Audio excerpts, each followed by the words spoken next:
নবীজিও ওকে প্রশ্ন করতেছে, কে সেই ব্যক্তি যে আমার এই জিজ্ঞাসা করছে? লোকটা বলে, ইয়া রাসূলুল্লাহ, আমি জিজ্ঞাসা করেছি। নবীজি বললেন, মা আ'দাত্তা লাহা। নবীজির প্রশ্ন হইল, তুমি কিয়ামতের জন্য কি প্রস্তুতি গ্রহণ করছো? ওই লোকটা সহজ সরলভাবে জবাব দিয়ে দিল, আমি আল্লাহ এবং তার রাসূলকে ভালোবাসি। নবীজিও তার এই কথার পরে বললেন, আল মারউ মা'a মান আহাব্বা। এইবার লোকটা আর কিছু জিজ্ঞাসা করে না, বাড়ির পথে হাঁটা দিছে। তার মানে নবীজি বলেছে, যে যাকে ভালোবাসে তার সাথে অবস্থান করবে। লোকটা চলে গেল। হযরত আনাস রাদিয়াল্লাহু তাআলা আনহু বলেন, নবীজির মুখে এই কথাটা শ্রবণ করবার পর, ঈমান আনার পরে আমরা এতটা খুশি হই নাই যতটা খুশি নবীর সাথে থাকতে পারবো এই খবর পায়া আমরা হয়েছি। বলতেছে, ঈমান আনার পরে যখন শুনছি যে নবীজির সাথে আমরা থাকতে পারবো জান্নাতেও, তখন আমরা এত খুশি হইছি যে ঈমান আনার পরে আর কোনো কথায় আমরা এত খুশি হই নাই। সুবহানাল্লাহ। ওই সুযোগ নবীজি বিভিন্ন পদ্ধতিতে আমাদের দিয়ে গেছেন। এই জন্য আমরা চেষ্টা করব, ইয়তীম অসহায় যদি কেউ থাকে তার সামান্য কিছু বিষয়ের অভিভাবক হওয়ার জন্য হলেও, এটা যদি পারি আমি একটা ছাত্ররে লজিং রেখা পড়াবো, খাওয়াবো, আল্লাহর কসম লস হবে না।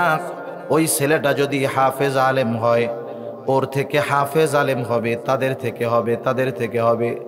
ওর মাধ্যমে কিয়ামত পর্যন্ত যত ছাত্র কোরআন শিখবে, শিখাবে, আপনি লজিংওয়ালা, কোনো সন্দেহ নাই ওই শিখানোওয়ালা, শিখনেওয়ালা ওদের থেকেও একটা সওয়াবের অংশ আমল নামায় যোগ হয়ে যাবে।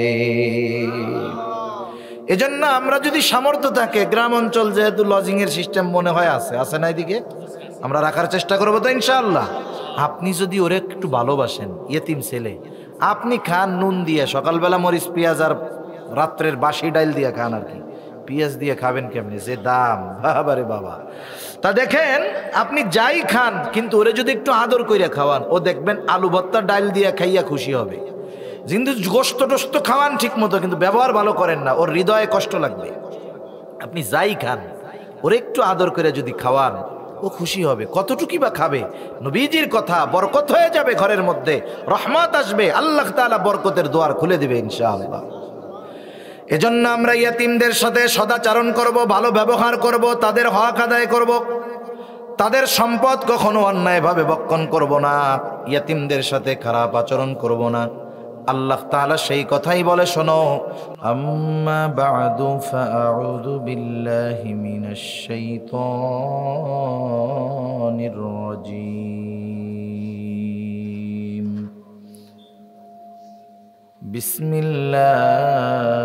বিসমিল্লাহির রহমানির রহিম।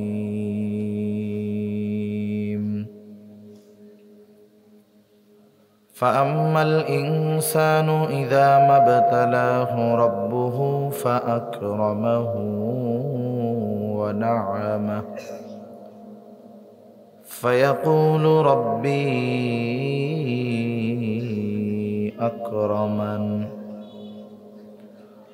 وأما إذا ما ابتلاه فقدر عليه رزقه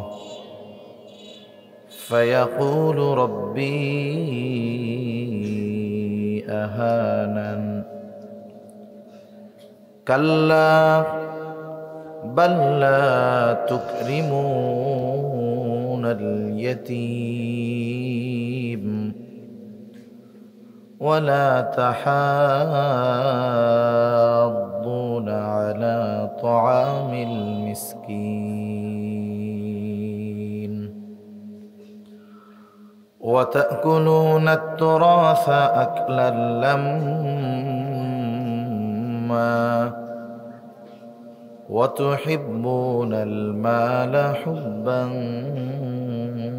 جما صدق الله العلي العظيم. اللهم صل على محمد وعلى آل محمد كما صليت على إبراهيم وعلى آل إبراهيم إنك حميد مجيد اللهم بارك على محمد وعلى آل محمد كما باركت على إبراهيم وعلى آل إبراهيم إنك حميد مجيد الحمد لله ঐতিহ্যবাহী ফরিদপুর জেলার অন্তর্গত বোয়ালমারী থানাধীন পোয়াইল নিধিপুর দৈবকীনন্দপুর মদিনাতুল উলুম গোরস্থান মাদ্রাসা ও ইয়তিমখানার উদ্যোগে আয়োজিত ১৯তম বার্ষিক ওয়াজ মাহফিলের সম্মানিত শ্রদ্ধেয় সভাপতি হযরত মাওলানা শাহ মোহাম্মদ আকরাম আলী সাহেব বারাকাল্লাহু ফি হায়াতি, সকলে বলি আমিন। মুহতামিম ও শাইখুল হাদিস বাহিরদিয়া মাদ্রাসা সালথা। হযরত অল্প সময়ের মধ্যে খুবই গুরুত্বপূর্ণ কিছু কথা আমাদের সাথে আলোচনা করেছেন, আমাদেরকে বলেছেন। আল্লাহ তাআলা আমাদের হযরতের গুরুত্বপূর্ণ কথাগুলোর উপরে আমল করার তৌফিক দান করেন। আমন্ত্রিত উলামায়ে কেরাম, সামনে উপস্থিত মুরব্বিয়ানে কেরাম, সমবয়সী যুবক বন্ধু, স্নেহের ছোট ভাই এবং পর্দার অন্তরালে অবস্থানরতা সম্মানিতা শ্রদ্ধেয় মা ও বোন, আল্লাহ রাব্বুল আলামিনের দরবারে অগণিত শুকর যে মহান মালিক আমাদের হায়াতে বরকত দিয়ে সুস্থ রেখে এ গভীর রজনীতে হাদিসের ভাষায় জান্নাতের বাগানে আসার বসার কিছু কথা বলবার এবং শ্রবণ করবার সুযোগ যে মহান মনিব দিয়েছেন, সে মহান মনিবকে খুশি করার জন্য মোহাব্বতের সাথে জবান খুলে অন্তর থেকে আমরা একবার কালিমাতুশ শুকর পাঠ করি, আলহামদুলিল্লাহ। অগণিত দুরুদ ও সালাম সৈয়দুল আম্বিয়া, আশরাফুল আম্বিয়া, খাতামুল আম্বিয়া, ইমামুল মুরসালিন, রহমাতুল লিল আলামিন মুহাম্মাদুর রাসূলুল্লাহ সাল্লাল্লাহু আলাইহি ওয়াসাল্লামের উপর। আমি আপনাদের খেদমতে পবিত্র কোরআনুল কারীমের সূরাতুল ফজর থেকে কয়েকটা আয়াত তিলাওয়াত করেছি। আল্লাহ তাআলার কাছে তৌফিক চাই, অল্প সময়ের মধ্যে আল্লাহ তাআলা আমাকে কিছু কথা বলার সুযোগ করে দেন, যে কথাগুলো আমাদের সবার দুনিয়া এবং আখিরাতের জন্য কল্যাণকর হয়। সকলে বলি আমিন। যেহেতু রাত অনেক, আসলে বেশি রাত যদি মাহফিলে হয়, বেনামাজিদের কোনো টেনশন নাই, চিন্তায় পড়ে যায় নামাজিরা, ঠিক না? আগায় দেন, আওয়াজটা একটু ছেড়ে দেন হালকা, ঠিক আছে। রাত যত বেশি হয়, চিন্তা বেনামাজির চাইতে নামাজির বেশি হয়। সেজন্য বেশি রাত আপনাদের কষ্ট দিব না, শীতের রাত, অনেক রাত। এজন্য অল্প সময়ের মধ্যে আমরা একটু আমাদের দিলের কানকে খোলা রেখে কথাগুলো বুঝবার নিয়তে আমরা শুনবো। আল্লাহ তাআলা আমাকে বলবার, আমাদের সকলকে আমল করবার তৌফিক আল্লাহ দান করেন। আল্লাহ সুবহানাহু ওয়া তাআলা এই দুনিয়াতে আমাদেরকে বিভিন্নভাবে পরীক্ষা নেন। আল্লাহ তাআলা বিভিন্নভাবে পরীক্ষা নেন। এই নয়েজটা বন্ধ হবে কেন? এই নয়েজ থাকবে না, আওয়াজ এমনি ক্লিয়ার করেন, এমনি সুন্দর আছে।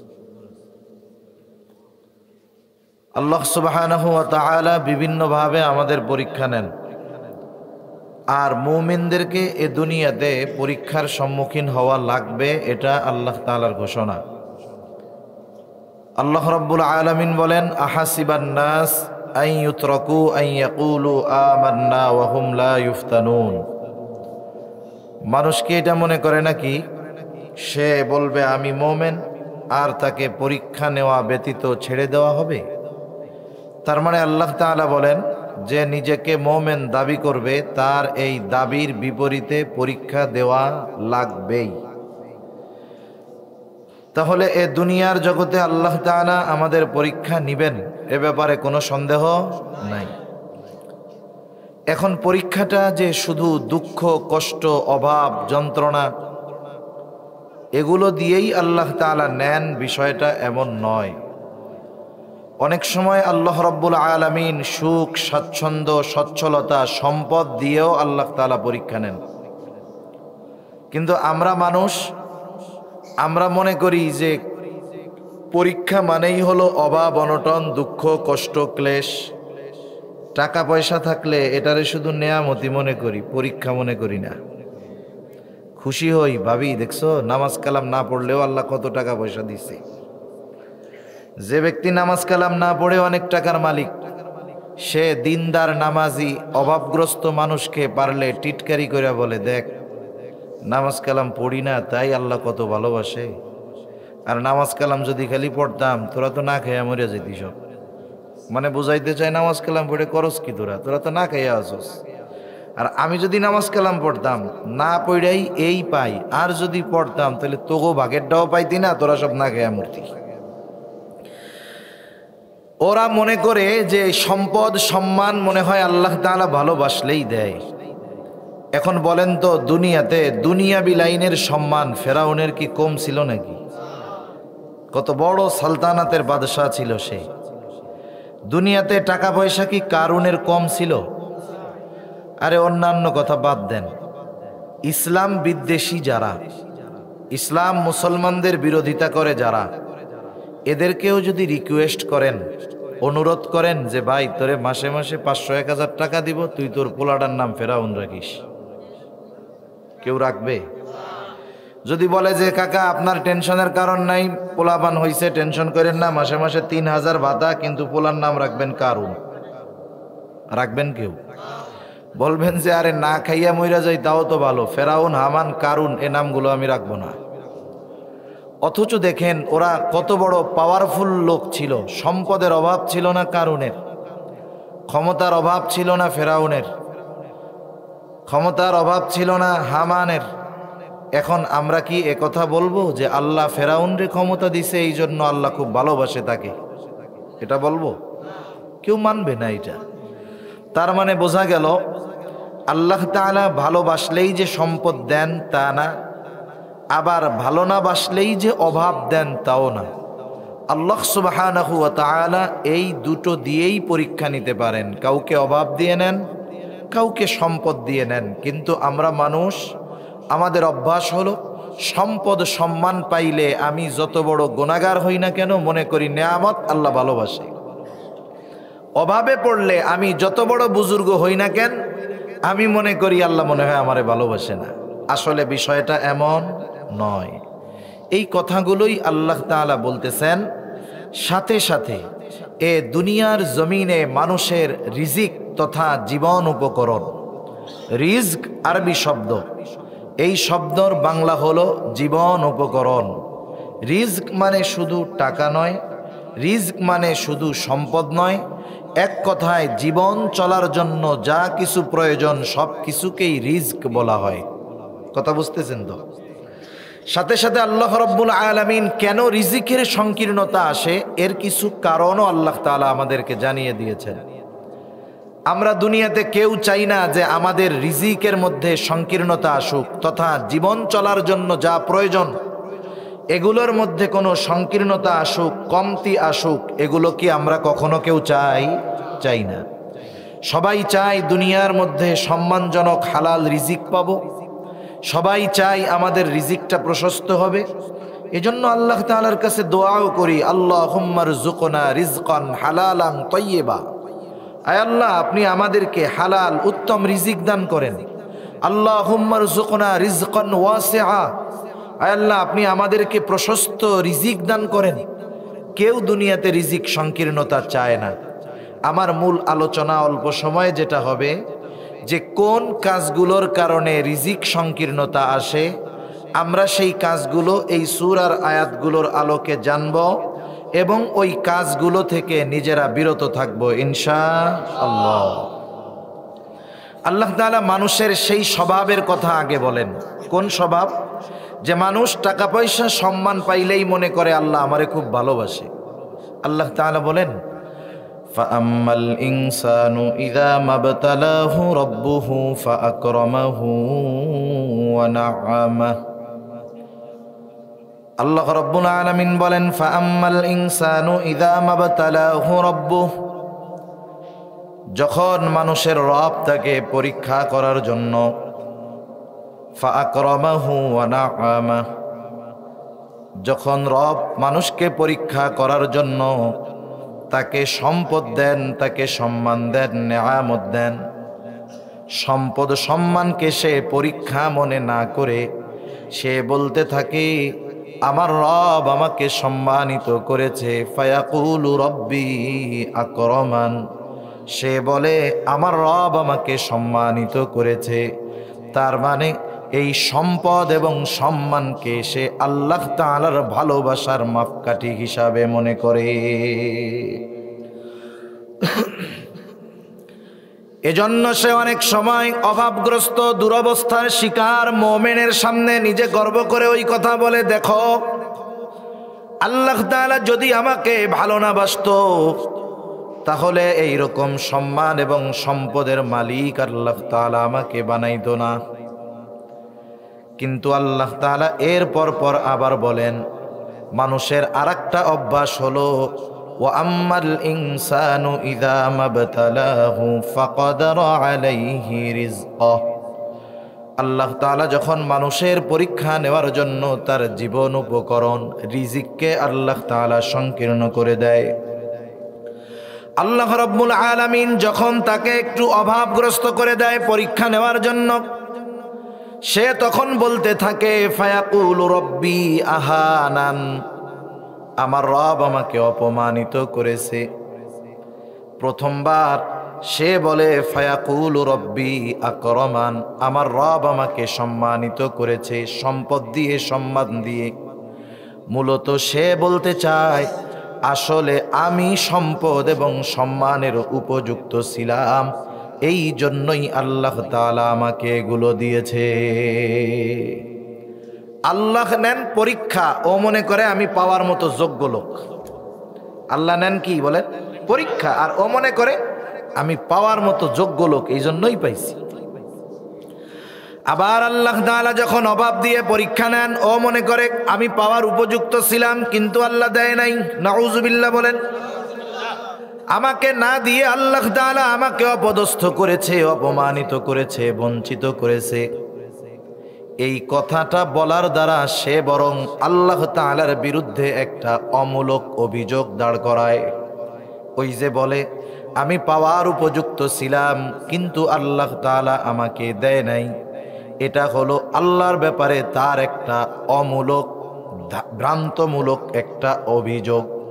এখন বলেন তো, আমার আপনার ব্যাপারে কেউ যদি এমন কোনো বিষয়ে দোষারোপ করে যেটার সাথে আমার আপনার কোনো সম্পর্ক নাই, আমি আপনি জড়িত নাই, মনে করেন একজন বলছে যে ওই কাজটা ওর জন্য হয়েছে কিন্তু আপনি এই কাজের সাথে জড়িত নয়, অথচ অভিযোগ যখন আপনার বিরুদ্ধে দাঁড় করানো হবে, আপনি যতই দুর্বল হন বলেন তো এই মিথ্যা অভিযোগের প্রতিবাদ করবেন কি করবেন না? করবেন তো। আর যদি শক্তিশালী হয়, ক্ষমতাধর হয়, তাহলে অভিযোগ করবে, উল্টা আরো মামলা দিয়ে ছাড়বে। এই মানুষগুলো যখন আল্লাহ তাআলার ব্যাপারে অভিযোগ দায়ের করে যে আমি সম্পদ সম্মানের উপযুক্ত ছিলাম কিন্তু আল্লাহ তাআলা আমারে দেয় নাই, আমাকে এগুলো থেকে বঞ্চিত করেছে, আল্লাহ রব্বুল আলামিন তার ব্যাপারে এই ভ্রান্ত মিথ্যা অভিযোগের জবাব দিয়ে বলেন, কাল্লা, তুমি যে বলতেছো যে আমি আল্লাহ তোমাকে এগুলো না দিয়ে অপমানিত করেছি, তুমি এই সম্পদ সম্মানের উপযুক্ত ছিলা, আমি আল্লাহ দেই নাই, আমি আল্লাহর ব্যাপারে অভিযোগ দায়ের করতেছ। আল্লাহ তাআলা বলেন, কাল্লা, তোমার এই ধরনের দাবি কখনোই সত্য নয়। তুমি যেই দাবিটা করছো এটা ভ্রান্ত দাবি, এটা মিথ্যা দাবি। আল্লাহ তাআলা তার ব্যাপারে এই ভ্রান্ত মিথ্যা অমূলক দাবি অস্বীকার করার সাথে সাথে তার রিজিক সংকীর্ণতার কারণগুলো আল্লাহ তাআলা বর্ণনা করে দেয়। কেমন যেন আল্লাহ তাআলা বলতেছেন, সাউন্ডটা একটু বাড়াও, কেমন যেন আল্লাহ তাআলা বলতেছেন, তুমি যে আমার ব্যাপারে এই অভিযোগ দিচ্ছ এটা মিথ্যা, বরং তোমার এই অভাবের কারণগুলো কি তুমি শুইনা নাও। এই কথাগুলো আমরাও একটু খেয়াল দিয়ে শুনবো, কারণ মুফাসসিরিনে কেরাম বলেন এই ত্রুটি, এই দোষগুলো যাদের মধ্যে থাকবে দুনিয়ায় তারা রিজিক সংকীর্ণতার মুখোমুখি হবে, আর এই দোষগুলো থেকে যারা দুনিয়ায় বেঁচে থাকবে আল্লাহ তাআলা এই দুনিয়ার জগতে তাদেরকে বরকতময় রিজিক দান করবে। এখন এখানে কেউ আছেন যে না হুজুর আমরা প্রশস্ত রিজিক চাই না? কেউ আছেন? আমরা সবাই কি চাই? প্রশস্ত রিজিক চাই, বরকতময় রিজিক চাই। চাই না যে জীবনে কখনো অভাব অনটন আসুক। কেউ আমরা চাই? কারা কারা প্রশস্ত রিজিক চাই? হাত উঁচা করি, তাকবীর দেন, নারায়ে তাকবীর, নারায়ে তাকবীর, মাশাআল্লাহ। হাত নামাই। এগুলো হলো দুনিয়া পাওয়ার ওয়াজ। কিসের ওয়াজ কোন? আরে জোরে বলেন না, ঘুম আসতেছে আপনাদের। কিসের ওয়াজ? দুনিয়া পাওয়ার কথা আল্লাহ তাআলা বলছে। আখিরাত থাক একদিন, আগে দুনিয়াটা পাইয়া লই। আল্লাহ রাব্বুল আলামিন বলেন কাল্লা, তোমার এই অভিযোগ কখনোই সত্য নয়, বরং শুইনা নাও, বাল্লা তুকরিমুনাল ইয়াতীম, বরং তোমার এই রিজিক সংকীর্ণতার এক নাম্বার কারণ হলো তুমি ইয়াতীমকে সম্মান করো না।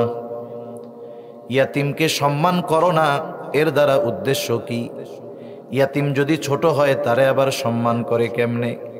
আল্লাহ তাআলা মূলত ইয়াতীমের হকগুলো বোঝানোর ক্ষেত্রে, ইয়াতীমের হকের গুরুত্ব বোঝানোর ক্ষেত্রে আল্লাহ তাআলা ইয়াতীমের হকটাকে বলেছেন ইয়াতীমকে তোমরা সম্মান করো না। ইয়াতীমের হক এটা আবার কি? হকটা হতে পারে কয়েক ধরনের। একটা হলো ইয়াতীমের অন্যতম হক আমাদের কাছে ইয়াতীম যা পাবে সেগুলো। এক নাম্বার, প্রত্যেকটা ইয়াতীমের অন্যতম হক যে তারা আমাদের কাছ থেকে সদাচরণ, ভালো ব্যবহার পাবে। প্রত্যেকটা ইয়াতীমের হক সদাচরণ।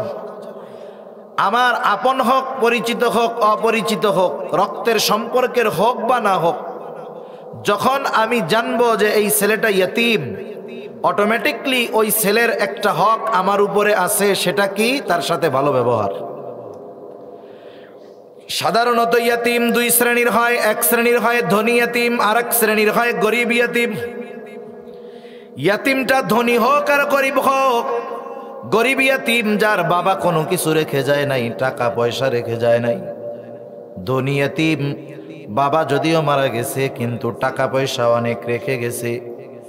ইয়াতীমটা ধনী হোক আর গরিব হোক, ইয়াতীমের সাথে সর্বদা আমাদের সদাচরণ, ভালো ব্যবহার করতে হবে। যে ইয়াতীম গরিব, তার সাথে যদি আমি খারাপ আচরণ করি তার দুই ধরনের কষ্ট লাগবে। এক নাম্বার কষ্ট, সে চিন্তা করবে আহারে আজকে যদি আমার বাবা বেঁচে থাকতো তাহলে আমার সাথে এরকম খারাপ আচরণ কেউ করতো না। দুই নাম্বার চিন্তা করবে আমার যদি সম্পদ, টাকা পয়সা থাকতো, হয়তো বাপ না থাকলেও কেউ আমার সাথে ধনী হওয়ার কারণে খারাপ আচরণ করতো না। আবার যেই ছেলেটা ধনী ইয়াতীম, এর সাথে যদি খারাপ আচরণ করা হয় সে কষ্ট পাবে আর চিন্তা করবে, বলবে আহারে আমার আব্বা মা যদি বাইচা থাকতো তাহলে আমার সাথে কেউ খারাপ আচরণ করতো না। আমাদের আচরণের কারণে যদি ইয়াতীমের অন্তরে কোনো কষ্ট হয়, আল্লাহ তাআলার আরশ কেঁপে ওঠে। ইয়াতীমের সাথে খারাপ আচরণ এতটা জঘন্য এক কর্ম যে ইয়াতীমের সাথে খারাপ আচরণ করলে আল্লাহ তাআলা নারাজ হয়ে যায়। ইয়াতীমের সাথে খারাপ আচরণ করা এটা হলো আবু জেহেলের খাসলাত, আবু জেহেলের অভ্যাস। ইয়াতীমের সাথে সদাচরণ করা এটা হলো মুহাম্মাদুর রাসূলুল্লাহ সাল্লাল্লাহু আলাইহি ওয়াসাল্লামের অভ্যাস। আবু জেহেলের অভ্যাস ছিল সে ইয়াতীমের সাথে শুধু খারাপ আচরণ করতো না, বরং পারলে ইয়াতীমের সম্পদগুলোও নিজে দখল দিয়া দিত। সেই জন্য আবু জেহেলের ব্যাপারেও আল্লাহ তাআলা আয়াত নাজিল করে জানায়া দেন। আবু জেহেলের একটা বদ খাসলাত ছিল, যখন কোনো ধনী মানুষ মৃত্যুর সময় মৃত্যুর মুখোমুখি হয়ে যাইত, ওই ধনী মানুষটার যদি কোনো নাবালক বাচ্চা থাকতো, ও আস্তে করে ওই ধনী মানুষটার কাছে গিয়ে বলতো, ও ভাই, হয়তো তুমি জীবনের ছায়ান্নে চলে আসছো, জীবনের শেষ মুহূর্তগুলো হয়তো অতিবাহিত করতেছ, কিন্তু তুমি মারা যাওয়ার পরে তোমার এই সন্তানের কি হবে, সম্পদের কি হবে? তুমি মারা যাবার পর এই সম্পদ অন্যরা দখল দিয়ে দিবে, তোমার সন্তান সম্পদ বঞ্চিত হবে। তুমি একটা কাজ করো, তুমি যদি তোমার সন্তান এবং সম্পদের অভিভাবক হিসাবে আমাকে ওসিয়ত করে যাও, ঘোষণা দিয়ে যাও, তাহলে তোমার মৃত্যুর পরে তোমার সন্তান এবং সম্পদের অভিভাবক যদি আমি হয়ে যাই, এই আরবের কোনো মানুষ তোমার সন্তান এবং সম্পদের দিকে বদনজর দিতে পারবে না। আবু জেহেল তো লিডার, ওর অনুসারীরাও জানে আবু জেহেল খাইয়া দিবে সব, কিন্তু তখন তো বলে না, তখন চুপ করে আছে। ওই লোক চিন্তা করে, কথা তো ঠিক। দেখবেন, আপনি যদি আপনার সম্পদের বড় নিরাপত্তা চান, তাহলে বড় ডাকাত যে ওর কাছে পাবলিকের সামনে আমানত রাখবেন, দেখবেন হেফাজত বেশি হবে। যে মাইরা খায় ওর কাছে আমানত রাখবেন, দেখবেন সম্পদের হেফাজত বেশি হবে। আরো মানুষের সামনে বলবেন, ভাই আপনি তো এরকম, এই যে 2 লাখ টাকা আপনার কাছে আমি জমা রাখলাম, দেখবেন ও তখন চিন্তা করবে যে এটার হেফাজত ভালো মতো করতে হবে। আবার ওই সব মানুষ ছলে বলে কলে কৌশলে মানুষের এটা খায়া দেয় ঠিক, কিন্তু অনেক সময় ওই ধরনের খারাপ মানুষের কাছে সম্পদ এসব নিরাপদ থাকে বেশি। এখন ও চিন্তা করতেছে যে ঠিক তো কথা, আবু জেহেলের কাছে যদি আমার সন্তান আর সম্পদের দায়িত্ব দেওয়া যায়, তাহলে আশেপাশের কেউ এটা ধরার সাহস পাবে না। এই চিন্তা করে যখন মানুষটা মানুষের সামনে ঘোষণা দিত যে আমার মৃত্যুর পর আমার সম্পদ এবং সন্তানের অভিভাবক হলো আবু জেহেল, এইবার লোকটা যখন মারা যাইত, ওই ছোট্ট শিশুটা যখন বালেগ হইতো, বড় হইতো, সে তার সম্পদটা যখন আবু জেহেলের কাছ থেকে ফেরত চাইতে যাইত, আবু জেহেল ঘাড়টা ধাক্কা দিয়া বাইর কইরা দিত এবং ওই ইয়াতীমের সম্পদ নিজে ভক্ষণ করে ফেলত। সেজন্য ইয়াতীমের সাথে খারাপ আচরণ করা এটা হলো আবু জেহেলের কাজ। রাসূল আকরাম সাল্লাল্লাহু আলাইহি ওয়াসাল্লামের কাছে একজন সাহাবী আসছে, আয়েশা বলে, ইয়া রাসূলুল্লাহ, আপনি আমাকে এমন একটা আমল শিখায়া দেন যার দ্বারা আমার কঠিন হৃদয়টা নরম হয়ে যাবে। একজন সাহাবী আয়েশা বলতেছে, ইয়া রাসূলুল্লাহ, আমার হৃদয়টা বড় কঠোর, আমাকে এমন একটা আমল শিখায়া দেন যার দ্বারা আমার এই কঠোর হৃদয়টা নরম হয়ে যাবে। নবীজি তাকে বললেন, ওয়ামসাহ রাসাল ইয়াতীম ওয়া আত'ইমিল মিসকিন।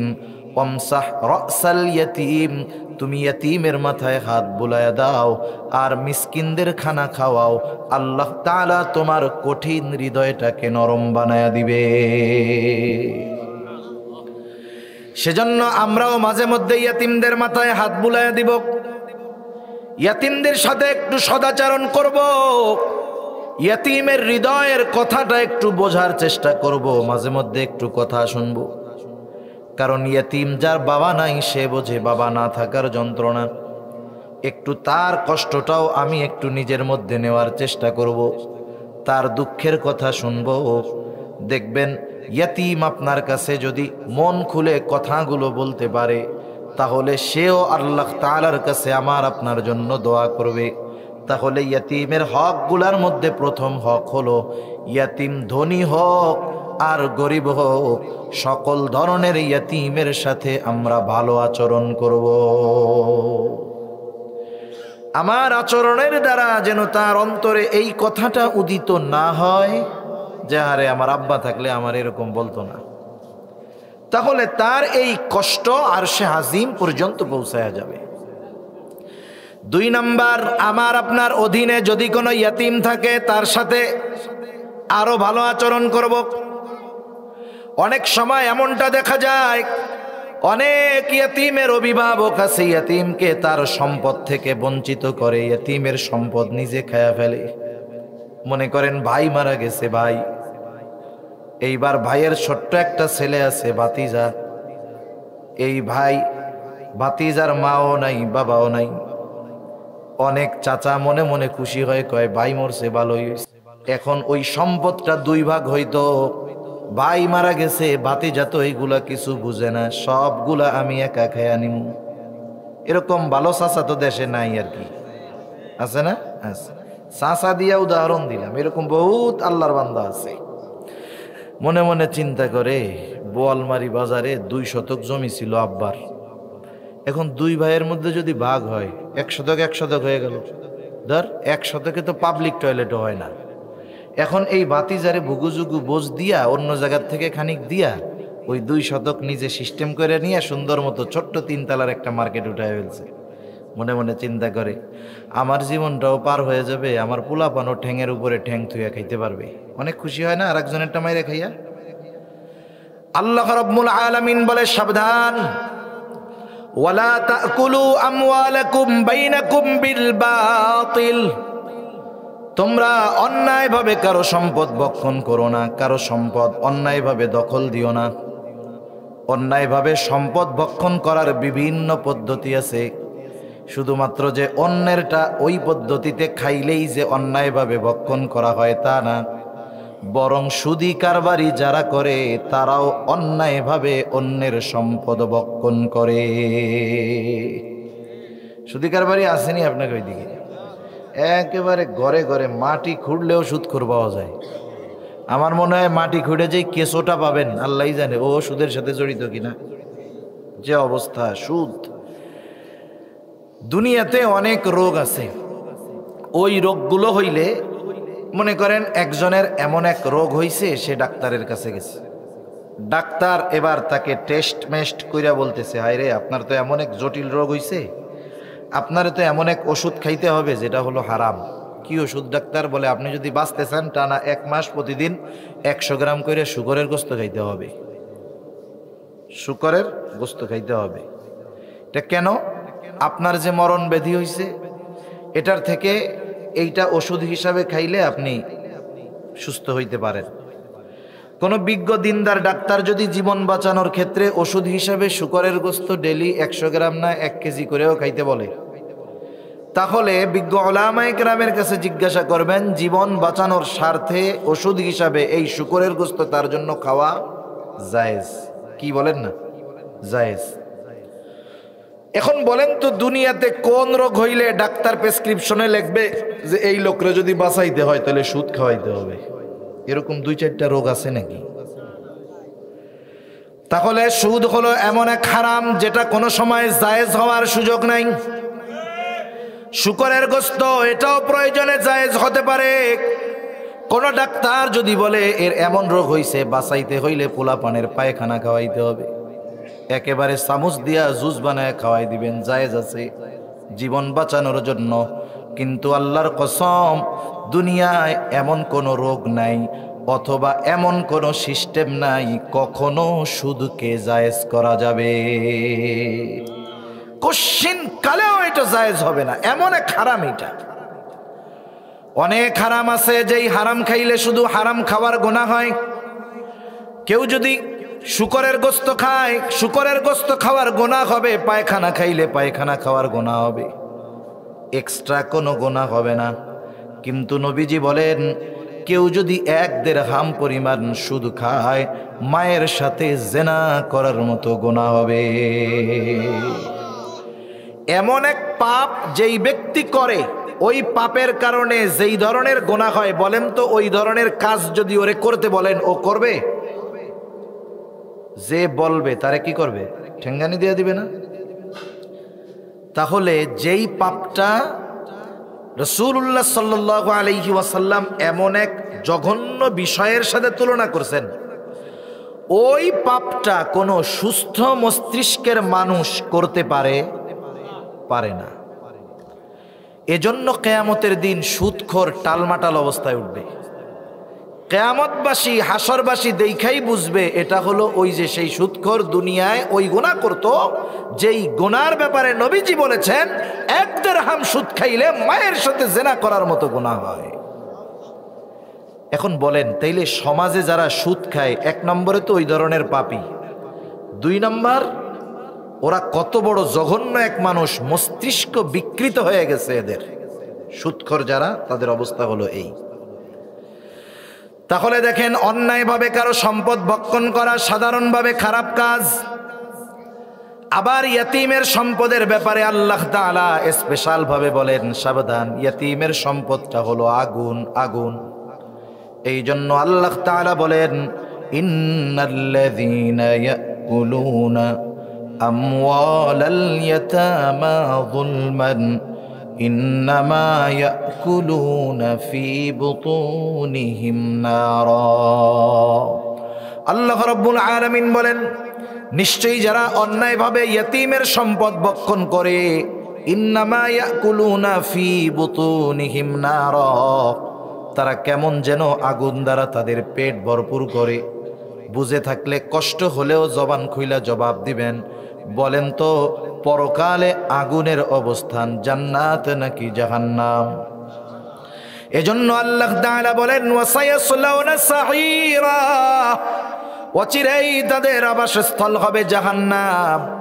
এই জন্য আপনার আমার অধীনে যদি কোনো ইয়াতিম থাকে, সাবধান, নিজে একটু বেশি দিব ইয়াতিমকে, তবুও ইয়াতিমের সম্পদ ভক্ষণ করে নিজের আখেরাত নষ্ট করব না। আবার যদি ঘরে কোনো ইয়াতিম থাকে, সেই ইয়াতিম আপনার আপনজন হতে পারে, অথবা আপনার মাদ্রাসার একটা ছাত্র লজিং রাখছেন, মনে করেন মাদ্রাসার ছাত্র লজিং রাখছেন, বা আপনার আপনজন প্রিয়জন আত্মীয় স্বজন ইয়াতিম আপনার বাসায় আছে। আপনি মনে করতেছেন ওরে খাওয়াইতেছি, আমার তো কইমা যাইতেছে।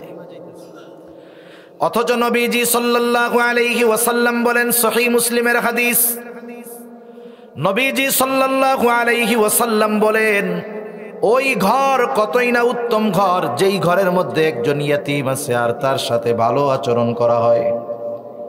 নবীজি বলেন, ওই ঘর কতই না নিকৃষ্ট ঘর, যেই ঘরে একজন ইয়াতিম আছে আর তার সাথে খারাপ আচরণ করা হয়। মুহাদ্দিসিনে কেরাম বলেন, যেই ঘরে ইয়াতিম আছে আর তার সাথে সদাচরণ করা হয়, এই সদাচরণের কারণে আল্লাহ তাআলা তার ঘরের মধ্যে বরকত ঢেলে দেয়।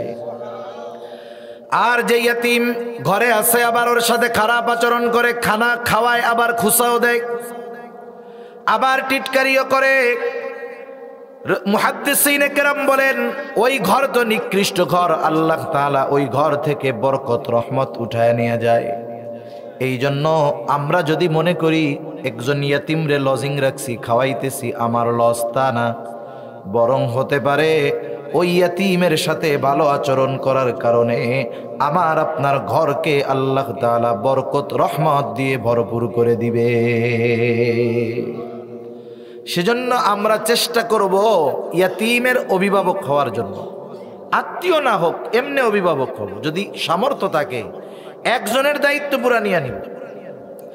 যদি ওইটা সামর্থ্য না থাকে, যেহেতু ইয়াতিমখানা, আয়েশা ওস্তাদের কাছে, মুহতামিম সাহেবের কাছে বলবেন, হুজুর একজন ইয়াতিম সন্তান দেন, তাই আমি খাওয়াবো। আপনি সারা বছর খাওয়াইতে পারবেন না, সমস্যা নাই, আপনি দায়িত্ব নেন, হুজুর আমি ওই ইয়াতিমের যা পোশাক লাগে সব দিয়া দিব, লুঙ্গি যা লাগে আমি দিয়া দিব। ওইটাও অ্যাবিলিটি নাই, কম অ্যাবিলিটি আছে, আপনি বলেন, হুজুর ওই ইয়াতিমের সাবান, তেল, সোনু পাউডার যা লাগে আমি দিয়া দিব। ওইটাও অ্যাবিলিটি নাই। আয়েশা বলেন, হুজুর এই ইয়াতিমের দায়িত্ব আমার, ওর যত জোড়া স্যান্ডেল লাগে আমি কিনা দিব। যে কোনো না ভাবে সামান্য কিছু দিয়ে হলেও যদি ইয়াতিমের অভিভাবকের কাতারে নামটা রাখা যায়, লাভটা কি হবে শুইনা নেন। নবীজি বলেন, আনা ওয়া কাফিলুল ইয়াতিম কাহাতাইনি ফিল জান্নাহ। নবীজি বলেন, আমি আর ইয়াতিমের অভিভাবক জান্নাতের মধ্যে, এই 2 আঙ্গুল ইশারা দিয়া নবী বুঝায় দেন, আমি আর ইয়াতিমের অভিভাবক জান্নাতের মধ্যে এই রকম পাশাপাশি অবস্থান করব। নবীর সাথে জান্নাতে থাকার কত ফজিলত। একটা হাদিস মনে পড়ছে, একটু শোনাবো। হযরত আনাস রাদিয়াল্লাহু তাআলা আনহু থেকে বর্ণিত, তিনি বলেন, নবীজি একদিন একজনের সাথে কথা বলতেছে, হঠাৎ করে একজন গ্রাম্য সাহাবী আসছেন। গ্রামের মানুষ বোঝে না, এখনো প্রত্যন্ত অঞ্চলের এমন এমন মানুষ আছে, লোকগুলো এত সহজ সরল, তাদের এই সহজ সরলতা দেইখা আমরা মনে করি এটা মূর্খ মানুষ। আসলে এগুলো তাদের মূর্খতা নয়, এগুলো হলো তাদের সরলতা। এই সহজ সরল গ্রামের একজন মানুষ, নবীজি কথা বলতেছে আর একজনের সাথে। এখন উনি তো বোঝে না, উনি যায় নবীজিরে বলতে, ইয়া রাসূলুল্লাহ মাতা সাআ, বলে আল্লাহর রাসূল কিয়ামত কখন আসবে।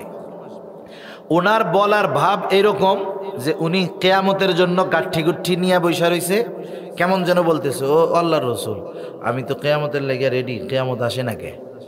বুঝেন নাই? আপনি মনে করেন ঢাকা যাবেন, ঢাকা যাওয়ার সময় এই বলমারি গেছেন, বাসের টিকিট কাটলেন। এখন বাসের টিকিট কাটার পরে টিকিট ছিল 10টার গাড়ি, এখন 10টার গাড়ি 10:30 বাজে, গাড়ি এখনো আসে নাই। আপনি কাউন্টারে গিয়ে কি বলেন বলেন তো? গাড়ি আসবে কোন সময়? এই কথার মধ্যে কি কথা আছে বলেন তো? এই কথার মধ্যে আছে, ও মিয়া গাড়ি ছিল 10টার, বাজে হলো 10:30, আমি রেডি হয়ে বসে রয়েছি, গাড়ির খবর নাই কেন? এটাই তো কথা। কিন্তু এই কথাটা সংক্ষেপে বলবেন যে গাড়ি কখন আসবে। টিকিট কাটার পরে এই কথা বলার এক ধরন, টিকিট কাটার আগে বলার ধরনটা হবে আর এক রকম। তার মানে আপনি তো এখন টাইম টু টাইম যাওয়ার জন্য প্রস্তুত, গাড়ি আসতেছে না কেন? তা ওই লোকের বলার ধরনটা ওই রকম ছিল যে সে কেমন যেন কিয়ামতের জন্য অপেক্ষা করতেছে। একটা হলো জানতে চাওয়া যে ইয়া রাসূলুল্লাহ কিয়ামত কখন আসবে। নবীজি তখন বলবেন এই বিষয়ের সময় আসবে আর কি। কিন্তু ওনার বলার ধরন হলো কি, যে এখনো আসে না, আমি তো রেডি হয়ে বসে রয়েছি। নবীজি ওই ব্যক্তির সাথে কথা শেষ করার পরে বলতেছেন, কোথায় ওই লোক যে আমার এই প্রশ্ন করছে? কারণ কিছু কিছু প্রশ্ন করার পরে ওই প্রশ্নের জবাব দেওয়ার আগে উল্টা আর একটা প্রশ্ন করা জরুরি হয়ে যায়। আবার আর একটা কথা মনে পড়লো, আপনাদের বলি। একদিন আমরা এক উলামা ইকরামের মজলিসের মধ্যে বসা, বড় একজন আলেম আসছে। ওই জায়গায় 30-40 জন আলেম, ওই বুজুর্গ আলেম উলামা ইকরামের সাথে খুবই গুরুত্বপূর্ণ কিছু বিষয়ে পরামর্শ করতেছে। দরজাটা আটকায়া আর একজনকে দরজার সামনে পাহারায় দিয়ে রাখছে যে এখন বাইরের কাউরে ঢুকতে দিবা না, হুজুর একটু ব্যস্ত। কিন্তু দরজার মধ্যে একজন বারবার টোকা দিচ্ছে, খুব ইমার্জেন্সি। বড় আলেম যিনি আসছেন তার সাথে আমার একটু খুবই জরুরি কথা আছে। ওখান থেকে বলা হচ্ছে একটু পরে, বলে না আমার জানতেই হবে, খুবই জরুরি বিষয়। যখন দুইজনের মধ্যে একটু কথাবার্তা হয়েছে, হুজুরই খেয়াল করছে কি হয়েছে ওই জায়গায়। বলে হুজুর একজন লোক আপনার সাথে দেখা করবেই, খুবই গুরুত্বপূর্ণ। এখন সবাই আমরা দেখতেছি, ওরে আল্লাহ কি বিষয় গুরুত্বপূর্ণ। ওই লোকটা হুজুরের একবারে কাছে এসে বসছে। এখন ভাবসাবে বোঝা যায় যে জীবনে কোনোদিন পশ্চিম দিক উবুদ হইয়াও পড়ে না। পশ্চিম দিক পড়তে গেলে চিন্তা করে যদি ওই দিক মাথা কপাল পড়ে যায়, সেজদা একটা তো হয়ে যাইতে পারে, ভাবসাব ওই রকম। এখন আইসা ওনার কাছে জিজ্ঞাসা করতে, হুজুর আমার একটা খুব গুরুত্বপূর্ণ প্রশ্ন ছিল। কি প্রশ্ন? কয় হুজুর রাসূলুল্লাহ সাল্লাল্লাহু আলাইহি ওয়াসাল্লামের শ্বশুর শাশুড়িদের নাম আমার একটু জানার দরকার। এখন ওর লেবাস সুরত যা, ওরে কি ওই জবাব দেওয়ার টাইম আছে? এখন হুজুর বলতেছে তোর সব জবাব দিব, তো একটু দোয়া কোনটা কও আমারে। একেবারে আমাদের উলামায়ে কেরাম যারা সামনে ছিল 2-3 জনের ঘাড়ের উপরে পাড়া দিয়া দরজা খুইলা একদরে চলে গেছে। এখন ওর প্রশ্নের পরে ওইটার জবাব দেওয়ার চাইতে ওর ভাবে উল্টা ওকে প্রশ্ন করাটাই জরুরি হয়ে গেছে। নবীজি ওকে প্রশ্ন করতেছে, কে সেই ব্যক্তি যে আমার এই জিজ্ঞাসা করছে? লোকটা বলে ইয়া রাসূলুল্লাহ আমি জিজ্ঞাসা করেছি। নবীজি বললেন মা আ'দাত লাহা। নবীজির প্রশ্ন হইল তুমি কিয়ামতের জন্য কি প্রস্তুতি গ্রহণ করছো? ওই লোকটা সহজ সরলভাবে জবাব দিয়ে দিল, আমি আল্লাহ এবং তার রাসূলকে ভালোবাসি। নবীজিও তার এই কথার পরে বললেন আল মারউ মা'a মান আহাব্বা। এইবার লোকটা আর কিছু জিজ্ঞাসা করে না, বাড়ির পথে হাঁটা দিছে। তার মানে নবীজি বলেছে যে যাকে ভালোবাসে তার সাথে অবস্থান করবে। লোকটা চলে গেল। হযরত আনাস রাদিয়াল্লাহু তাআলা আনহু বলেন, নবীজির মুখে এই কথাটা শ্রবণ করবার পর ঈমান আনার পরে আমরা এতটা খুশি হই নাই যতটা খুশি নবীর সাথে থাকতে পারবো এই খবর পায়া আমরা হয়েছি। বলতেছে ঈমান আনার পরে যখন শুনছি যে নবীজির সাথে আমরা থাকতে পারবো জান্নাতেও, তখন আমরা এত খুশি হইছি যে ঈমান আনার পরে আর কোনো কথায় আমরা এত খুশি হই নাই। সুবহানাল্লাহ। ওই সুযোগ নবীজি বিভিন্ন পদ্ধতিতে আমাদের দিয়ে গেছেন। এই জন্য আমরা চেষ্টা করব ইয়াতীম অসহায় যদি কেউ থাকে তার সামান্য কিছু বিষয়ের অভিভাবক হওয়ার জন্য হলেও, এটা যদি পারি আমি একটা ছাত্ররে লজিং রেখা পড়াবো, খাওয়াবো, আল্লাহর কসম লস হবে না। ওই ছেলেটা যদি হাফেজ আলেম হয়, ওর থেকে হাফেজ আলেম হবে, তাদের থেকে হবে, তাদের থেকে হবে, ওর মাধ্যমে কিয়ামত পর্যন্ত যত ছাত্র কোরআন শিখবে, শিখাবে, আপনি লজিংওয়ালা, কোনো সন্দেহ নাই ওই শিখানোওয়ালা, শিখনেওয়ালা ওদের থেকেও একটা সওয়াবের অংশ আমল নামায় যোগ হয়ে যাবে। এজন্য আমরা যদি সামর্থ্য থাকে, গ্রাম অঞ্চল যেহেতু লজিংয়ের সিস্টেম মনে হয় আছে না, এদিকে আমরা রাখার চেষ্টা করবো তো ইনশাআল্লাহ। আপনি যদি ওরে একটু ভালোবাসেন, ইয়েতিম ছেলে, আপনি খান নুন দিয়ে, সকালবেলা মরিচ পেঁয়াজ আর রাত্রের বাসি ডাইল দিয়ে খান, আর কি পেঁয়াজ দিয়ে খাবেন কেমনি, যে দাম বাবারে বাবা। তা দেখেন আপনি যাই খান, কিন্তু ওরে যদি একটু আদর কইরা খাওয়ান, ও দেখবেন আলু ভর্তা ডাইল দিয়ে খাইয়া খুশি হবে। কিন্তু গোস্ত টোস্ত খাওয়ান ঠিক মতো, কিন্তু ব্যবহার ভালো করেন না, ওর হৃদয়ে কষ্ট লাগবে। আপনি যাই খান, ওরে একটু আদর করে যদি খাওয়ান, ও খুশি হবে। কতটুকুই বা খাবে? নবীজির কথা, বরকত হয়ে যাবে ঘরের মধ্যে, রহমত আসবে, আল্লাহ তাআলা বরকতের দুয়ার খুলে দিবে ইনশাআল্লাহ। এজন্য আমরা ইয়াতিমদের সাথে সদাচরণ করব, ভালো ব্যবহার করব, তাদের হক আদায় করব, তাদের সম্পদ কখনো অন্যায়ভাবে ভক্ষণ করব না, ইয়াতিমদের সাথে খারাপ আচরণ করব না। আল্লাহ তাআলা সেই কথাই বলে, শোনো, তোমাদের রিজিক সংকীর্ণতার অন্যতম কারণ তোমরা ইয়াতিমকে সম্মান করো না। তাহলে ইয়াতিমকে সম্মান না করলে রিজিকের মধ্যে সংকীর্ণতা আসে। মুফাসসিরিনে কেরাম বলেন, ইয়াতিমদের হক আদায় করলে আল্লাহ তাআলা রিজিক প্রশস্ত করে দেয়। এরপরে আল্লাহ রাব্বুল আলামিন বলেন, ওয়ালা তাহাদ্দুনা আলা তুআমিল মিসকিন, তোমরা মিসকিনদেরকে খানা প্রদানে অপরকে উৎসাহ দাও না। মূল কথা হইল নিজেও মিসকিনদের খাওয়াও না, অপরকেও মিসকিনদের খাওয়ানোর জন্য উৎসাহ দাও না। আল্লাহ তাআলা দ্বিতীয় বিষয়টা উল্লেখ করছে যে তোমরা মিসকিনদের খানা প্রদানে অপরকে উৎসাহ দাও না। দ্বিতীয় বিষয় বলার দ্বারা প্রথম বিষয় অন্তর্ভুক্ত হয়ে যায়। এখন কেমনে বুঝাই আপনাদের? এত রাত্রে কি বুঝাইতে মন চায় নাকি? রাতের বেলা বুঝ ধরাও কঠিন। মনে করেন এক গ্রামে কোনো শিক্ষিত মানুষ নেই। আগের মুরব্বীরা তো ম্যাট্রিক পাস করলে মনে করতো যে বড় শিক্ষিত। এখন ওই গ্রামে আগে কেউ ম্যাট্রিকের উপরে পাশ করে নাই। তা একটা ছেলে শহরে গিয়ে লেখাপড়া করছে, ঢাকা ভার্সিটিতে অনার্স মাস্টার্স কইরা সে বিসিএস ক্যাডার হয়ে গেছে। মানে বিসিএস পরীক্ষা দিয়ে সে ফার্স্ট হয়েছে, খুব নামডাক গ্রামের মধ্যে, সব মানুষের মুখে মুখে যে অমুকের ছেলে নাকি অনেক বড় শিক্ষিত মানুষ, অনেক বড় কিছু পাশ করছে। এখন সব মানুষজন দেখতে আসছে, সব মানুষ দেখতে আসছে। এখন দেখে টেকে সব লোক চলে গেছে, ওই মুরব্বী বসে রয়েছে। এখন মুরব্বীর চিন্তা, মুরব্বী তো জানে যে ম্যাট্রিক পাস অনেক বড় শিক্ষিত, আর এই লোকটা যে পাশ করছে অনার্স মাস্টার্সও কমপ্লিট করছে, আবার বিসিএসও শেষ, তার মানে বাংলাদেশের জেনারেল লাইনের সর্বোচ্চ শিক্ষিত। এখন ওই মুরব্বী বৈশা আছে, সবাই যাওয়ার পরে মুরব্বী এসে ছেলেটারে জিজ্ঞাসা করতেছে, বাবা তুমি কি পাশ করছো? বলে, চাচা আমি ঢাকা ভার্সিটি থেকে অনার্স মাস্টার্স কমপ্লিট করছি, শেষ কইরা আমি এখন বিসিএসও শেষ করে ফেলছি। এখন ওই মুরব্বী তো বোঝে না, মুরব্বী ওনারে এখন জিজ্ঞাসা করতেছে, বাবা তুমি এত কিছু পাশ করলা, তুমি কি ম্যাট্রিক পাস করছিলা আব্বা? হ্যাঁ। এখন কেউ যদি অনার্স করার পরে আপনি যদি তারে জিজ্ঞাসা করেন, ভাই তুই কি ম্যাট্রিক পাস করছিলি? বলেন তো এই প্রশ্ন যদি কেউ করে, ওর মতো বলদ আর কেউ আছে?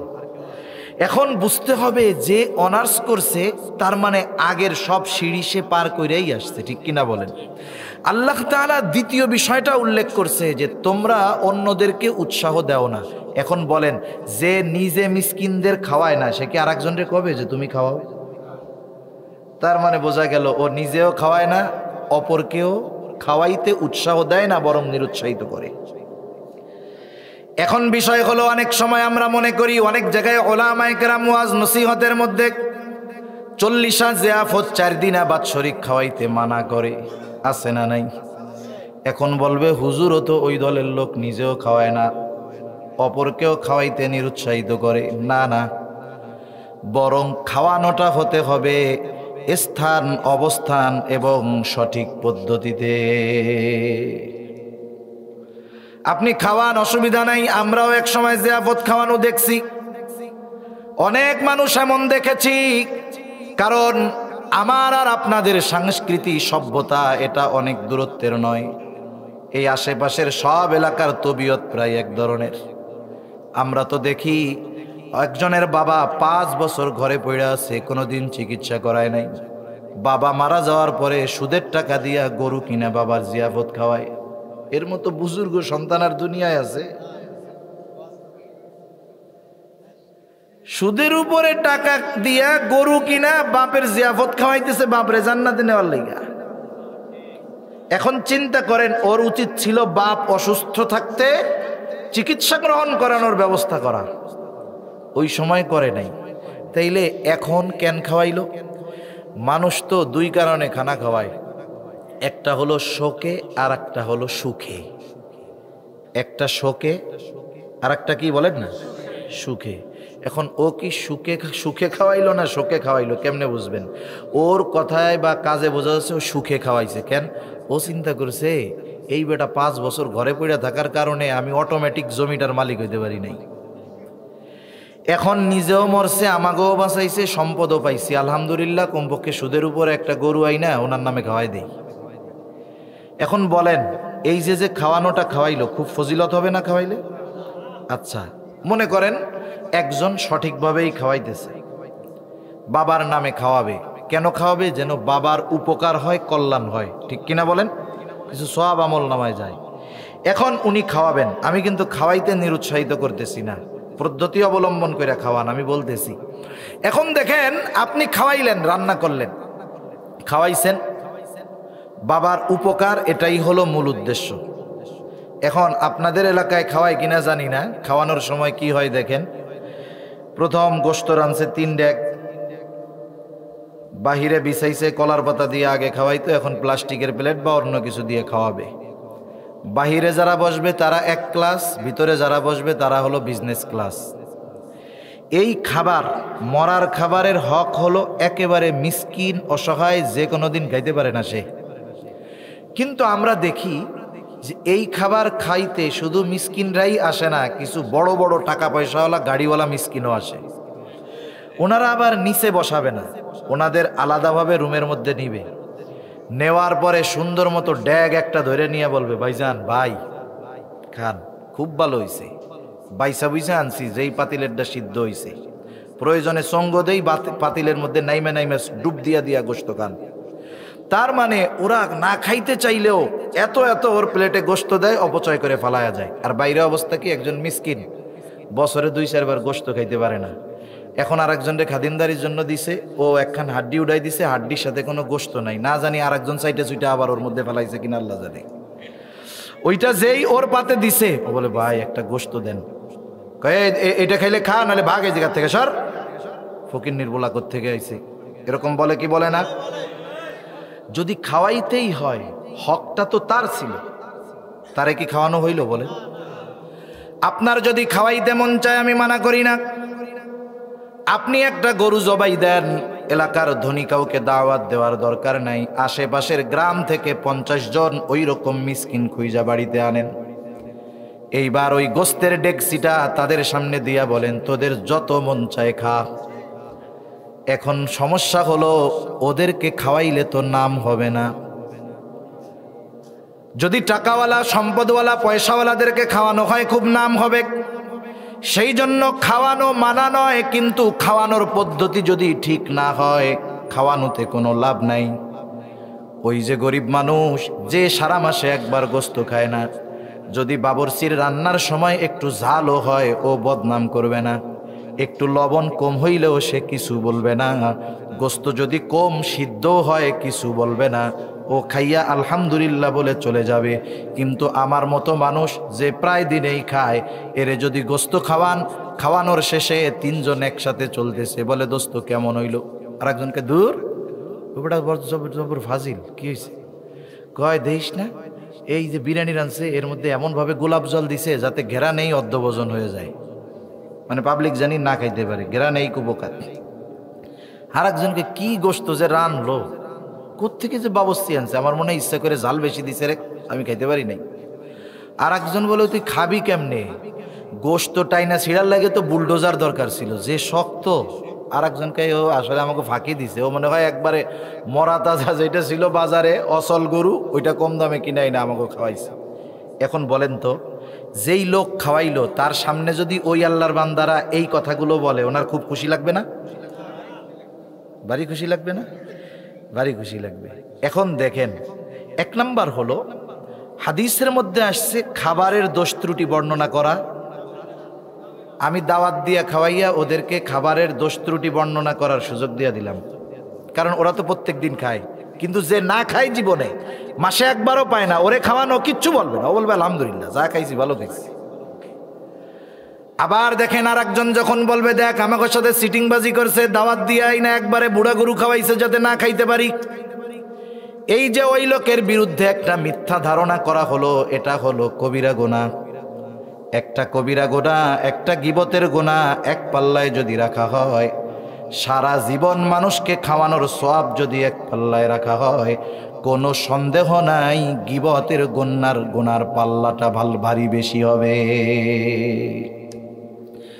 সেই জন্য আপনি যদি খাওয়াইতে চান, খাওয়াবেন আল্লাহ তাআলার জন্য, যেই খাবারের উপযুক্ত যে আপনি তাকে খাওয়ান, কোনো অসুবিধা নাই। কিন্তু বাস্তবতা হলো এটা হয় না। নবীজিও সাধারণভাবে খাওয়ানোর ফজিলতের কথা বলছেন। একজন লোক নবীজির কাছে আইসা প্রশ্ন করতেছে, আইয়ুল ইসলামি খাইর, ইসলামের মধ্যে সর্বোত্তম আমল কোনটা? নবীজি ছিলেন উম্মতের রুহানি ডাক্তার। একই প্রশ্ন যদি একাধিক ব্যক্তি করত, ব্যক্তির অবস্থা বুঝা নবীজি জবাব দিতেন। এই ব্যক্তির প্রশ্নের জবাবে নবীজি বললেন, তুতঈমুত তাআম ওয়া তাকরাউস সালাম আলা মান আরাফতা ওয়া মান লাম তারিফ। নবীজি বলেন, তুমি মানুষকে খানা খাওয়াও আর পরিচিত অপরিচিত সবাইকে বেশি বেশি সালাম দাও। তাহলে মানুষকে খানা খাওয়াও, নবীজি কোনো স্তর বিন্যাস করেন নাই। সন্তুষ্টির জন্য কোটিপতিকে খানা খাওয়ায়, বলেন তো ফজিলত আছে না নাই? আপনি আপনার সন্তানকে বিবাহ দিয়েছেন, অলিমা করবেন, মেয়ের বিবাহ দিবেন, সামর্থ্য আছে ছেলের বিবাহ দিবেন, আত্মীয় স্বজন দাওয়াত দিয়া খাওয়াইছেন, বলেন তো আল্লাহর জন্য যদি খাওয়ানো হয় ফজিলত আছে না নাই? কিন্তু খাওয়াইয়া টাওয়াইয়া যদি এক দরজা রাখছেন, টেবিল একটা পাইতা বসছেন, তাইলে ফজিলত আছে না নাই? আরে আছে তো, টাকা পয়সার ফজিলত আছে না? এইটাই তো বড় ফজিলত। আবার কতজন কিন্তু ফর্দ রাইখা দেয়, মনে করেন উনি দাওয়াত দিছে, দেখে যে ওরা আইসা 5 জন খেয়ে দিছে 1000, 2 বছর পরে দাওয়াত দিছে, ওই ফর্দ বাইর করে যে ও তো আমরাও দাওয়াত দিছিলাম, দেহ তো কয় টাকা দিছিল। এখন বউ কয় যে ওরা কিন্তু 5 জন আইসা খাইছে। আচ্ছা টাকা দিছে কত? কয় টাকা দিছে তো 1000, তাহলে 200 করে ভাগে পড়ছে, দেখা তো লস হয়েছে মনে হয়। এইবার ওরা চিন্তা করে আমরাও শোধ নিমু কেমনে। এইবার বিয়ার দাওয়াত দিছে, ওনরা তো 2 জন আর কেউ নাই। এবার মাইয়ারে ফোন দিছে, এই অমুক দিন অমুকে দাওয়াত দিছে, নাতিপুতা সবাই রে নিয়ে আসিস। এইবার কয়জন নই আইসা এক টেবিলে বসে আর কি না, এক টেবিলে 10 জন খেয়ে দেয়, টাকা দিয়ে দিছে 1000। কয় দেখ দিছি দিছি টাকাইয়ে। পাবলিকও চালাক কম না। আগে শহরে মানুষ বিবাহ দিত, একটা কার্ড দেওয়া যাইতো, বলতো আপনাদের সবার দাওয়াত।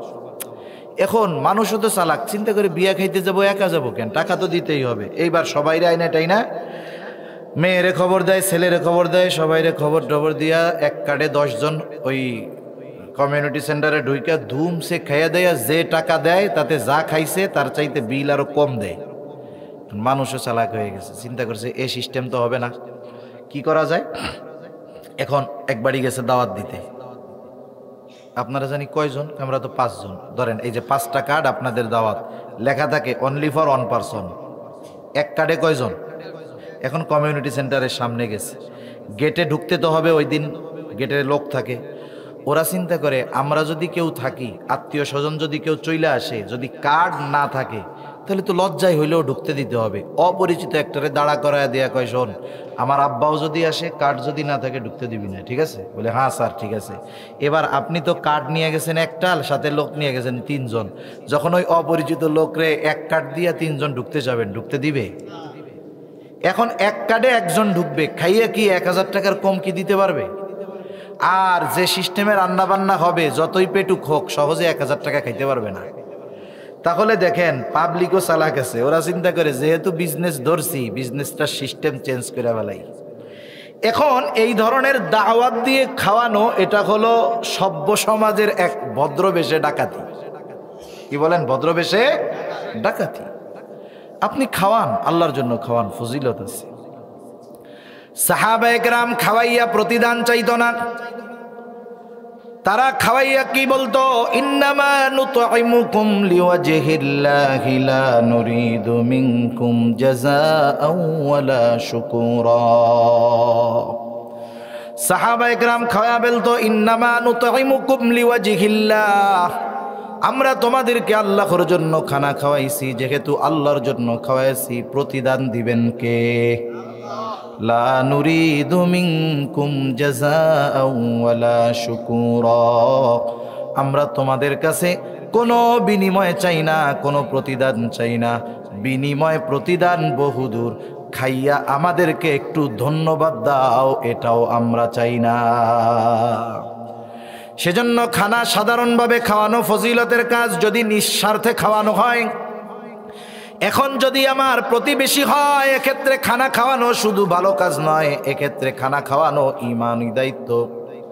কারণ নবীজি বলেন, লাইসাল মুমিন আল্লাযী ইয়াশবাউ, ওই ব্যক্তি মুমিন নয় যে নিজে পেট পুরে খায় আর তার পাশে তার প্রতিবেশী অভুক্ত থাকে। সেজন্য অনাহারী প্রতিবেশীকে খানা খাওয়ানো শুধু ভালো কাজ না, এটা ঈমানি কাজ। এজন্য আমরা মাঝে মধ্যে প্রতিবেশীর দিকে একটু খেয়াল রাখবো, ইনশাআল্লাহ। রাখা যাবে না? গরিব অসহায় অনেক আছে, আপনার ছেলে বিদেশে আছে, চাকরি করে, আপনি খাইতে পান অনেক, মাঝে মধ্যে একটু কিছু রান্না করলেন, তাদের দিলেন, এতে হৃদ্রতা, ভালোবাসা বাড়বে। আরে আপনার আমার আত্মীয় স্বজন ধনী যত বড় থাকুক না কেন, প্রতিবেশীর সাথে যদি আমার ভালো সম্পর্ক না থাকে, আমি যদি তাদেরকে শুধু হেডাম দেখাই যে আমার চাচা কিন্তু একটা ডিসি, আমার ভাই কিন্তু একজন এসপি। এখন মনে করেন আপনি একদিন গভীর রাতে স্ট্রোক করছেন, ওই এসপি ডিসি আছে ঢাকা। এখন ওরা যদি পাশের থেকে বলে তোর এসপি ডিসি আছে না, তোরে তারা হাসপাতালে নিয়ে যাবে, ওরা আসতে আসতে আপনার হায়াত শেষ। এজন্য সর্বক্ষেত্রে দেখবেন, যখন মানুষ বিপদে পড়ে, ধনী মানুষ বিপদে পড়লে ধনী মানুষ অগ্রসর হয় না, বরং আশেপাশের গরিবরাই আগে সহযোগিতার জন্য দৌড়ায়। ঠিক কিনা বলেন? এজন্য আমার আপনার প্রতিবেশী যদি অভাবী দরিদ্র থাকে, তাদের সাথে আমরা আমাদের হৃদ্রতা, ভালোবাসা, মহব্বত বাড়াবো।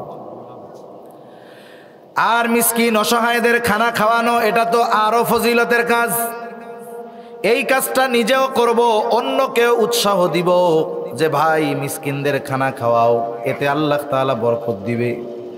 আর জিয়াফত, চল্লিশা মল্লিশা এই সব বাদ দিয়া খাবারটা যদি আসলেও মৃত মা বাবার কল্যাণের জন্য খাওয়াই, খরচটা যদি তাদের কল্যাণের জন্যই করে থাকি, তাহলে ওই খরচটা এমন জায়গায় করব যেন কিয়ামত পর্যন্ত এই খরচের উপকার ওই মা বাবা কবরে শুয়া শুয়া পাইতে থাকে। মসজিদে একটা মসজিদ বানায় দেন, টাকা আছে, আপনার টাকা পয়সা আছে, মাদ্রাসা বানায় দেন, একটা ঘর করে দেন, খরচটা দিয়া একজন ইয়াতিম অসহায়কে আলেম বানানোর চেষ্টা করেন, এগুলো আসল কাজে লাগবে। তাহলে রিজিক সংকীর্ণতার দ্বিতীয় কারণ হলো ওরা নিজেরাও মিসকিনদের খাবার দেয় না, অপরকেও খাবার দিতে উৎসাহ দেয় না। আমরা মিসকিন অসহায়দের খানা খাওয়াবো, নিজের যদি সামর্থ্য না থাকে আর একজনকে খানা খাওয়ানোর জন্য উৎসাহ দিব তো ইনশাআল্লাহ। খাওয়াবো ঠিক, কিছু খরচ হবে, কিন্তু বেশি দিবেন কে? আল্লাহ। 3 নাম্বার কারণ রিজিক সংকীর্ণতার, ওয়াতাকুলুনাত তুরাসা আকলাল লাম্মা, তোমরা ওয়ারিসি সম্পদ সব একা ভক্ষণ করে ফেলো। যদিও ইয়াতিমদেরটা স্পেশাল ভাবে উল্লেখ করা হয়েছে যে তোমরা ইয়াতিম যারা আছে তারা উত্তরাধিকার সূত্রে যেই সম্পদ প্রাপ্ত হওয়ার কথা সবটা নিজেরা খেয়ে নাও। কিন্তু মুফাসসিরিনে কেরাম বলেন এখানে সব ধরনের ওয়ারিসি সম্পদ উদ্দেশ্য। দেখেন, একটা লোকের মনে করেন 2টা মেয়ে, একটা ছেলে, ছেলেটা বড়, মেয়ে 2টা ছোট। বাবা মেয়ে 2টাকে বিবাহ দিল। কিছুদিন পরে বাবা দুনিয়া থেকে চলে গেল।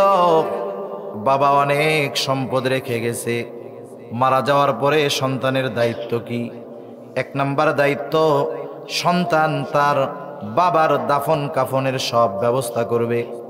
ঋণ যদি থাকে বাবার সম্পদ থেকে ঋণগুলা দিয়ে দিবে, যদি বাবার না থাকে সন্তান দিবে। বাবার যদি থাকে বাবার সম্পদ থেকে দিয়ে দিবে। এরপরে বাবার যদি কোনো ওসিয়ত থাকে আর ওই ওসিয়তটা তার রেখে যাওয়া সম্পদের সর্বোচ্চ 3 ভাগের 1 ভাগ হয়। মনে করেন আছে 9 লাখ টাকা, ওসিয়ত করছে যে 3 লাখ টাকা মাদ্রাসায় দিয়া দিবি, তাহলে এই পর্যন্ত সন্তান ওসিয়ত মানতে বাধ্য। কিন্তু বাপ যদি মরার আগে বলে আমি মরার পরে সব সম্পদ ওই জায়গায় দিয়া দিবি, এই ওসিয়ত সন্তান কার্যকর করতে বাধ্য নয়। তাহলে ওসিয়ত পূরণের মেয়াদ হলো সমুদয় সম্পদের 3 ভাগের 1 ভাগ। যদি ওসিয়ত করে থাকে ওসিয়তটা পূরণ করবে। এরপরে অবশিষ্ট যেই সম্পদ জমি জাতি টাকা পয়সা যা আছে উত্তরাধিকার প্রাপ্ত সূত্রে যারা মালিক ওয়ারিসদের মাঝে বন্টন করে দিবে। এই ক্ষেত্রে আমাদের দেশের অনেক বড় ভাই চুপ হয়ে থাকে, কিছু কয় না। কারণ যদি বন্টন হয় তাহলে তো সম্পদ ভাগাভাগি হয়ে যাবে। বলেন তো, বাবার সন্তানের মধ্যে ছেলের যেমন হক আছে মেয়ের তেমন হক আছে না নাই? পরিমাণ যা হোক আছে তো নাকি? আগের আমলে মুরব্বী যারা ছিল মহিলারা, এরা আসলে সহজ সরল ছিল। পুরুষরা তো চালাক ঠকবাজ, এমনভাবে ওই মহিলাগুলারে কনভার্ট করছে। যদি ওই মুরব্বী মহিলাদেরকে বলা হয়তো আপনি তো আপনার বাবার বাড়ি অনেক সম্পদ পাইছেন, আপনার সন্তানেরা অভাবে আছে, সম্পদটা নিয়ে আসেন, হয়তো এরকম জিব্বা একটা বাইর করে আস্তাগফিরুল্লাহ, বাবার বাড়ির সম্পদ আনতে হয় না, এগুলো আগুন আনতে হয় না। তার মানে ওর মাথার মধ্যে ঢুকাই দিছে বাবার বাড়ির সম্পদ খাওয়া হারাম, নাউজুবিল্লাহ গণ। অথচ বাবার সম্পদে মেয়ের হক এটা নির্ধারণ করছে দুনিয়ার কেউ না, আল্লাহ। আল্লাহ এখন দায়িত্ব হলো ওই বোনদের সম্পদগুলো দিয়ে দেওয়া। আর অল্প সময়, আমি 10 মিনিটের মধ্যে শেষ করে দিব। কিন্তু দেখেন অনেক ভাই আছে দিবে না, সম্পদ বন্টন করে না। ওই যে আমের সময় কিছু বোনরা আসে, 2-4-10 দিন থাকে, আম কাঁঠাল দিয়া দেয়, পুকুরে বিলে কয়টা মাছ হয়, মাছ মারলে ওই জায়গাতে 2-4টে পাঠায় দেয়। বোনরাও কিছু কয় না, উনিও মনে মনে খুশি। প্রত্যেকবার দাওয়াত দেয়, ভাগনাদের মামা আসতে বলে। এখন 10-15 বছর এভাবে পার হয়েছে, বোনরা আর কিছু নেয় নাই। 15 বছর পরে এসে কইতেছে 2 বোনে মিলা যে ভাই এই 15 বছর তো আমাকে স্বামীর চাকরি বাকরি ছিল, টাকা পয়সা লাগে নাই, এখন আমার পোলাটারে লেখাপড়া করাই, আমার তো টাকা পয়সা দরকার। তা বাবার যেই সম্পদগুলো আছে আমাগোটা একটু আমাকে দিয়া দিলে ভালো হয়। বাবা মরার 15 বছর পরে আইসা যদি বোনরা ভাইয়ের কাছে তাদের হক চায়, ভাই খুশি হবে না একেবারে? দেখবেন কি চেহারার মধ্যে আর তাকানো যায় না। ও জানে যে রাখতে পারবে না। আগে যেই মামি আসলে দুধ ভাত খাওয়াইতো, ছোটবেলায় কবিতা পড়ছি না, মামি আসলে দুধ ভাত খাওয়াইতো, যখন সম্পদটা নিয়ে যাবে দুধ ভাত না জাটার বাড়ি দিবে। আগে আইসা চইলা যাইতে চাইলে কইতো কি যে না না আর 5 দিন থেকে যা। আর এখন ঘরে ঢোকার আগে বলবে যাবা কবে, সব তো নিয়েই গেছো। ঠিক কিনা বলেন? তার মানে এতকালের মোহাব্বত ভালোবাসা ছিল সম্পদের জন্য। এখন দেখেন এই যে সম্পদটা, এই ওয়ারিসি সম্পদ, ওর ধান্দা ছিল সব একা খাবে। সেই জন্যই তো হকটা ফেরত দিতে তার কষ্ট হয়। মানুষ মনে করে আমি বোনদেরকে ঠকায়া, ফুফুদেরকে ঠকায়া, প্রতিবেশী গরিবরে ঠকায়া, বাইরে ঠকায়া, বোনরে ঠকায়া আমার নামে জমি জাতি বেশি হইতেছে, সম্পদ বেশি হচ্ছে, অনেক টাকা পয়সার মালিক হচ্ছি, কাজ হবে না। আল্লাহ তাআলা বলেন দেখা যাবে অত, এমন এক রোগ হবে ওর 3 ডাবল যাবে, সব বেচবি, এও তুই বাঁচতে পারবি না। ঠিক কিনা বলেন? সেজন্য আল্লাহ রাব্বুল আলামিন বলেন ওয়ারিসি সম্পদ সব তোমরা একা ভক্ষণ করো, মনে রাখো এটাও রিজিক সংকীর্ণতার কারণ। অন্যেরটা মারবা আর সুখে শান্তিতে ভোগ করবা, সেটা হবে না। 4 নম্বর কারণ আল্লাহ তাআলা বলেন ওয়াতাকুলু নাতুরাসা আকলাল্লাম্মা ওয়া তুহিব্বুনাল মালা হুব্বান জাম্মা। পরিপূর্ণ দুনিয়ার মোহাব্বত। কোন কোন মুফাসসির বলেন এই যে 3টা কর্ম মানুষ সম্পাদন করে, কারণ মানুষ দুনিয়াতে যত পাপ আছে সব পাপের সাথে দুনিয়া জড়ায়া আছে, দুনিয়া জড়ায়া আছে। মানুষ সুদ খায়, পাপ আখেরাতের জন্য খায় না, দুনিয়ার জন্য খায়। মানুষ আরেকজনের বিরুদ্ধে মামলা দেয়, মাথা ফাটায় ফেলে। একদল আর এক দলকে মাথা ফাটায় ফেলে, অত্যাচার করে, জুলুম করে, আরেকজনের ডামাইরা খায়, ঘুষ খায়। বলেন তো দুনিয়ার জন্য নাকি আখেরাতের জন্য? দুনিয়ার জন্য। তার মানে যত পাপ আছে সব পাপের পেছনে আছে দুনিয়া। এই জন্য নবীও বলেন হুব্বুদ দুনিয়া রাসু কুল্লি খাতিআহ, দুনিয়ার মোহাব্বত সকল গুনাহের মূল।